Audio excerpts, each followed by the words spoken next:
श्री राम की परीक्षा। श्री राम का वनवास खत्म हो चुका था।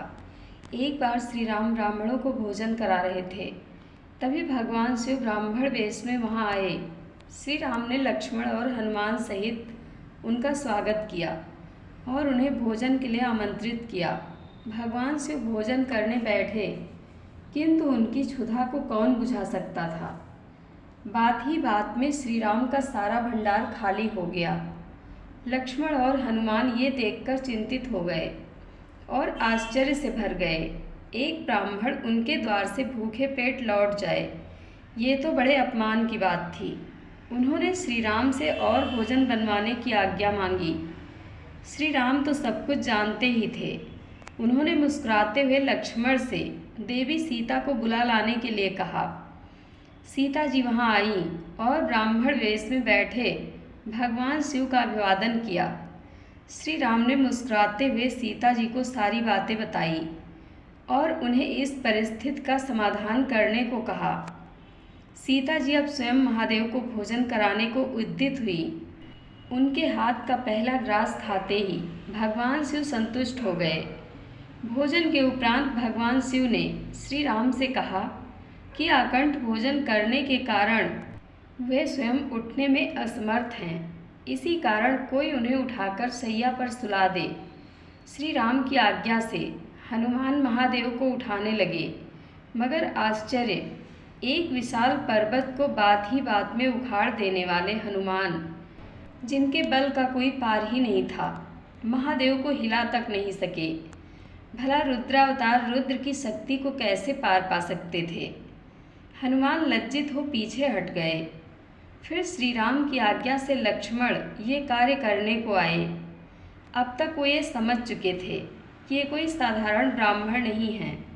अनंत की शक्ति भी अनंत ही थी। परमपिता ब्रह्मा नारायण और महादेव का स्मरण करते हुए लक्ष्मण ने उन्हें उठाकर सैया पर लिटा दिया। लेटने के बाद भगवान शिव ने श्री राम से सेवा करने को कहा। स्वयं श्री राम लक्ष्मण और हनुमान के साथ भगवान शिव की पाद सेवा करने लगे। देवी सीता ने महादेव को पीने के लिए जल दिया। महादेव ने आधा जल पिया और बाकी जल का कुल्ला देवी सीता पर कर दिया। देवी सीता ने हाथ जोड़कर कहा कि हे ब्राह्मण देव, आपने अपने जूठन से मुझे पवित्र कर दिया। ऐसा सौभाग्य तो बिरलों को प्राप्त होता है। ये कहते हुए देवी सीता उनके चरण स्पर्श करने बढ़ी। तभी महादेव अपने असली रूप में आ गए। महाकाल के दर्शन होते ही सभी ने करबद्ध हो उन्हें नमन किया। भगवान शिव ने श्री राम को अपने हृदय से लगाते हुए कहा कि आप सभी मेरी परीक्षा में उत्तीर्ण हुए। ऐसे कई अवसर थे जब किसी भी मनुष्य को क्रोध आ सकता था, किंतु आपने अपना संयम नहीं खोया। इसी कारण संसार आपको मर्यादा पुरुषोत्तम कहता है। उन्होंने श्री राम को वरदान मांगने को कहा, किंतु श्री राम ने हाथ जोड़कर कहा कि आपके आशीर्वाद से मेरे पास सब कुछ है।